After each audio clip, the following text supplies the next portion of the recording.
Privacy policies might not be glamorous, but Etsy requires them, and skipping them could cost you trust and sales. So if writing legal stuff makes your head spin, I'm going to show you how to create a compliant Etsy privacy policy in minutes using a free tool I swear by, Alura. And if you haven't tried Alura yet, this is your sign. It's an all-in-one Etsy seller tool that helps you with SEO, listing optimization, and yes, compliance. And you could try it out completely free using the link in the description box and in the pinned comment below. You will thank yourself later. So here's exactly how to write your Etsy privacy policy using Alura. All right, so the first step is to log into Alura, and this is the dashboard. You're gonna scroll down to resources. From here, you're gonna click on Privacy Policy Generator. It's gonna open this new page. You wanna fill all of this out. Now it's gonna ask you for your shop name, so go ahead and enter your shop name here.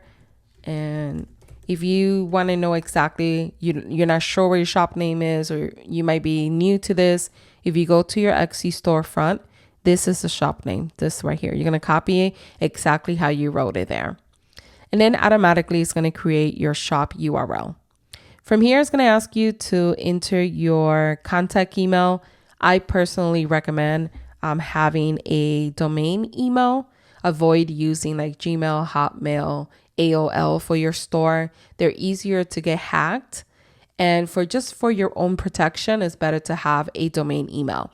Now, if at the current moment you only have a Gmail or Hotmail, it's fine to use. Just in the future, I do recommend upgrading that to a domain email.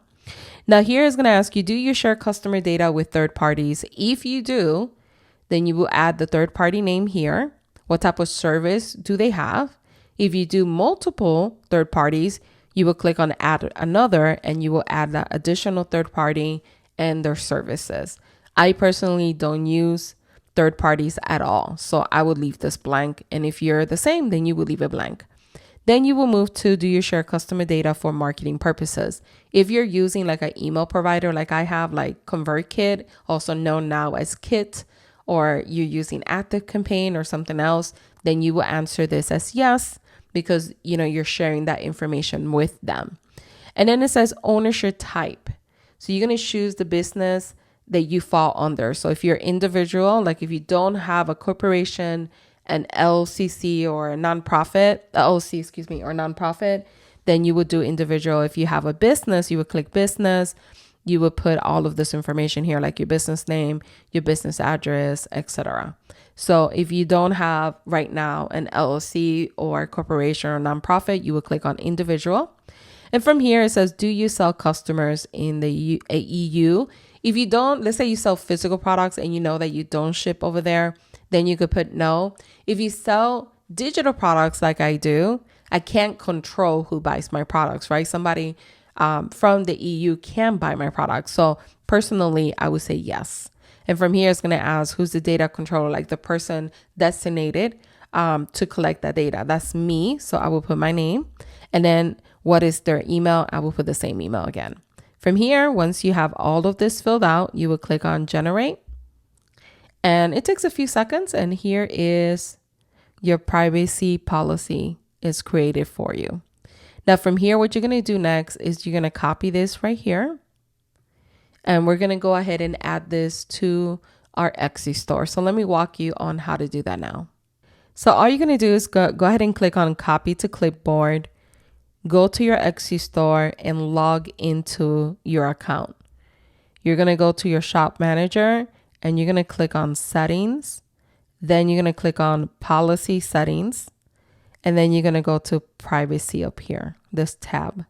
And then this window is going to auto populate for you. I already have mine, so I'm going to go ahead and update it with the one I just created. If you created one from a different website, you want to update it, just delete that one and add the new one. So once you add the new one, you click publish and you are all set. Just a reminder, if you're not using Alura yet, you are seriously missing out. It's not just for policies, it's for growing your entire Etsy shop with smart, simple tools. So you could use the free link below to give it a test drive. I hope that you enjoyed this video, and if you did so, please give it a like and subscribe to the channel. Now that your privacy policy is handled, don't stop there. Watch this next video where I show you how to use Alura's Pinterest tool to automate your pinning and explode your traffic. If you're ready for more views and more sales, this is the video you should be watching. See you there.